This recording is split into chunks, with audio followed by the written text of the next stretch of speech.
Hi, everybody. Good morning. Hope you're good out there. So let's go straight into it. For those who have been asking, why did the government of Enugu State not patronize Innoson Motors with the purchase of the CNG powered buses? Enugu State Governor Dr. Peter Mbah has finally addressed the burning question on many lips: why the state government didn't purchase compressed natural gas CNG buses from Innoson Vehicle Manufacturing IVM, Nigeria's homegrown automobile company based in Inewi. In a recent statement delivered by Prince Josh Eja, he's a special advisor to the governor on research and publications.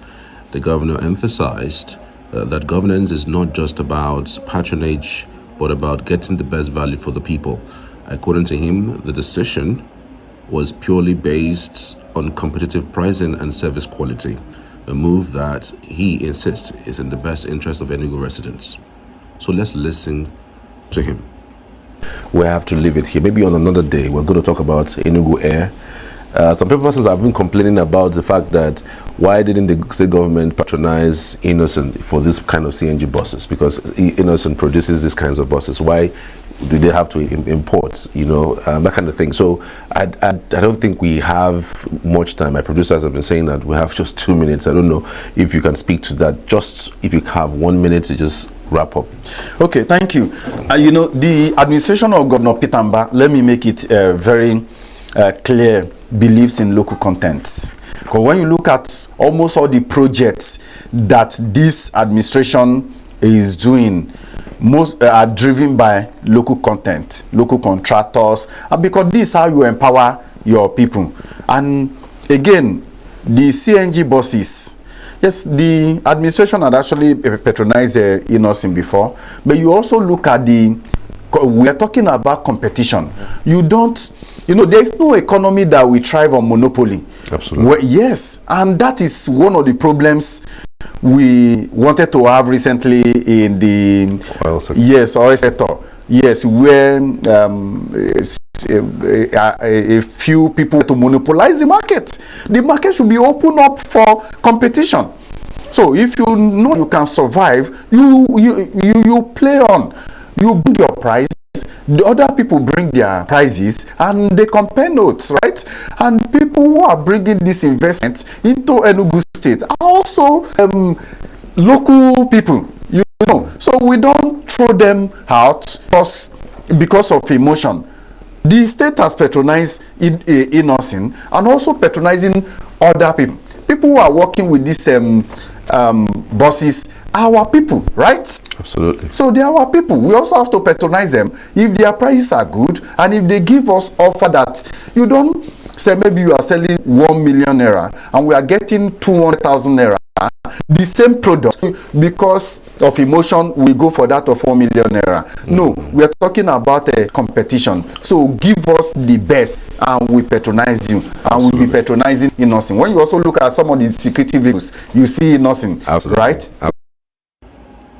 So we have heard from Prince George, who is the special advisor to the governor on research and publication. He also clarified that Governor Mbah has in fact engaged Innoson Motors in other significant areas, particularly in the supply of security and operational vehicles for various state agencies, proving that the state is not ignoring local manufacturers. However, critics have raised counterpoints and they're asking, wouldn't paying a premium to support a local manufacturer like Innoson lead to a long-term benefit such as job creation, increased production capacity, and industrial growth?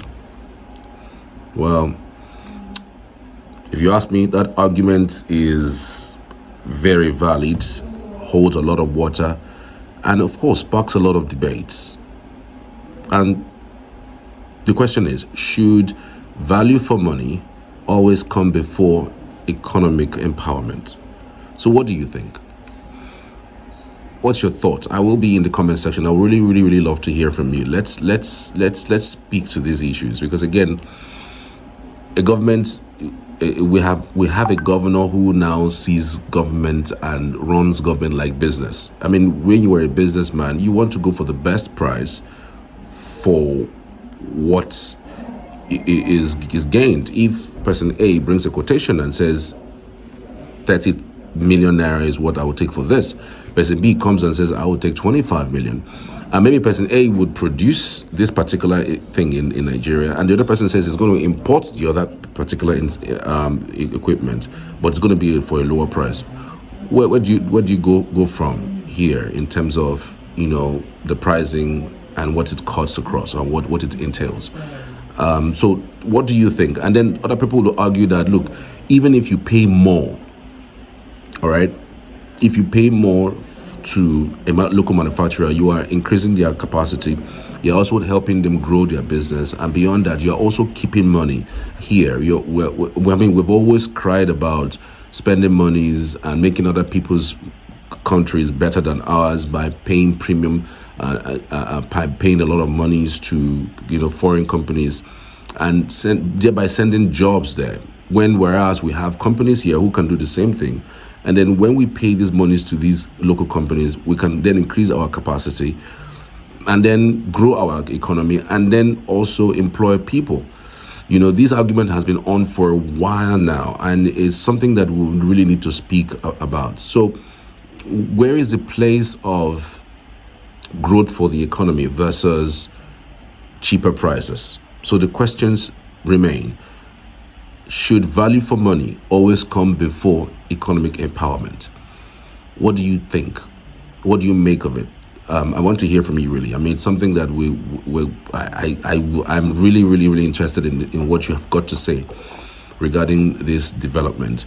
Do you think it is right to pay premium to a local manufacturer to grow our economy in the long run, or to pay something lower in order, of course, for something that is better for the state and for, you know, the people of Enugu is spending much more, you know, or spending less for the same value you would get? What do you think?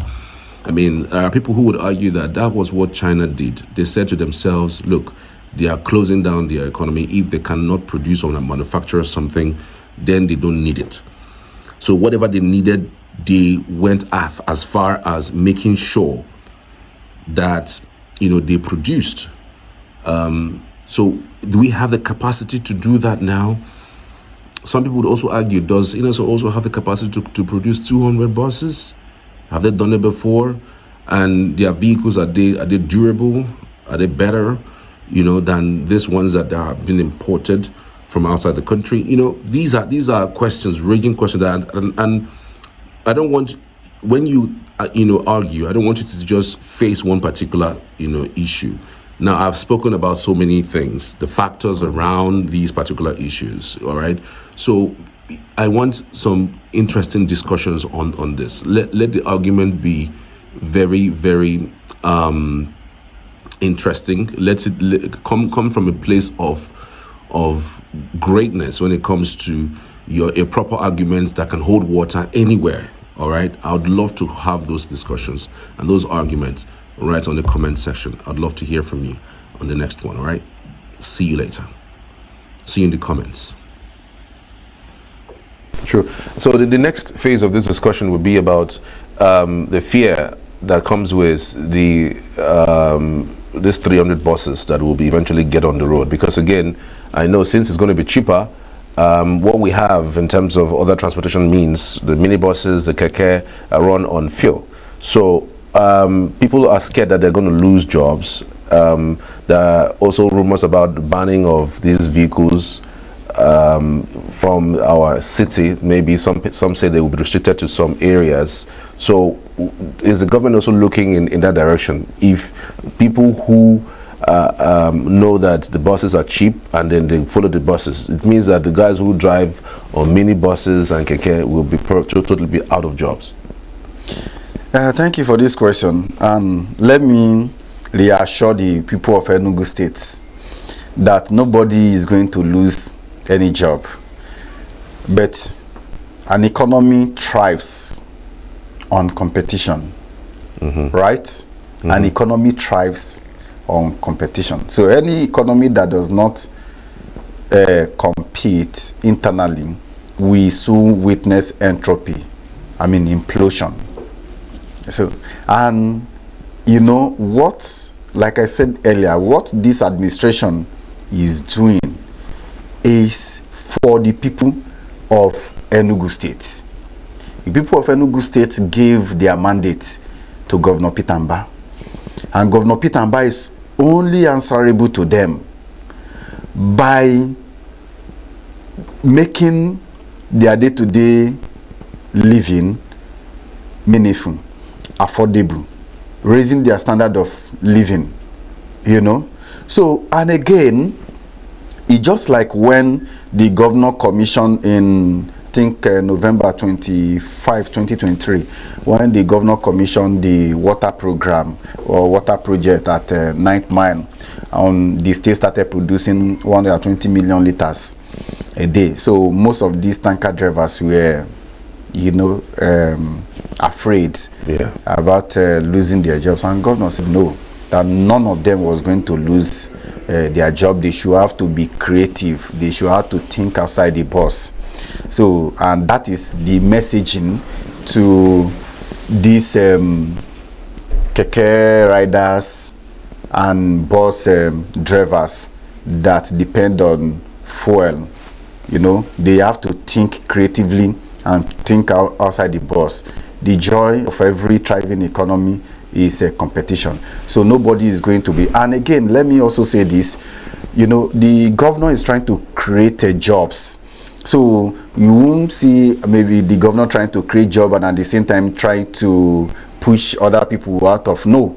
Want to create enough job, even get more people coming to Enugu to come and take job. Now, remember that we still have more employment to be made, right? Because the 260 smart schools in the state, they will also have these CNG buses. Oh, yes, really? That is the plan of the governor. In fact, if you get to the pilot, the campus of this Smart Green School, you see that it has, I think, 1 or 2 coasters, you know, for the school. So the governor has a huge plan for education, and some drivers who feel that they are no longer, they are becoming redundant, maybe because of the transport structure, the affordability of the CNG buses, can be trained and absorbed into the system. And again, the over 2,000 taxis that are going to be rolled out. Oh, really? Also, yes. 2,000 taxes? Over that. Oh. The governor has promised that taxis are coming to, I don't know, there is this electric vehicle trending recently. Yes. Actually, people have been trending that about, so it's just an insight of what is going to happen. So more jobs, thousands of jobs are going to be created. So they don't need to be afraid. You know, they don't need to be afraid of anything. Okay, so is it true that keke and minibuses will be banned eventually? No, keke and minibuses are not going to be. In fact, there is no plan to ban keke and mini buses by the state government. Okay. But again, you know, the government is remodeling and restructuring the transport sector.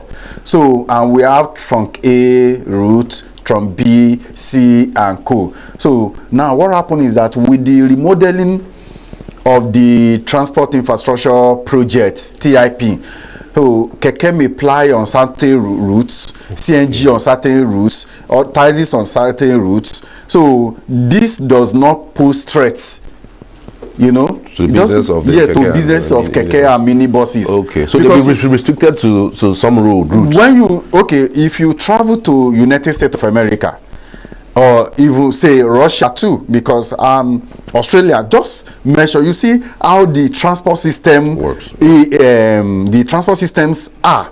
So that is what the governor is bringing down to Enugu. There is going to be sanity in this transport system. So when you are going to maybe from this place to Independence Layout, you know that this is the vehicle you are going to board. You know, when you are applying inside the street, you know, okay, this I'm going to buy keke from. So everything is going to be streamlined. Okay. So there is no need keke riders or bus drivers being afraid. No. Governor has assured that they are not going to lose their jobs, but again, they have to be creative, you know, in the way they do something, because we also need them. They are people, and we want them to thrive so that they can bring take food to their family. So if they are banned, where would they go to? So there is no plan to ban them, but again, there is a restructuring on ground whereby each of those vehicular system will know where they will apply. Like take for instance, when these Okada guys now, you see that they have their own routes. Yeah. You know, they operate somewhere. When you get to 9th Mile, you see them. When you get to my village, you see them. When you get to some part of Emene, you know, you see them.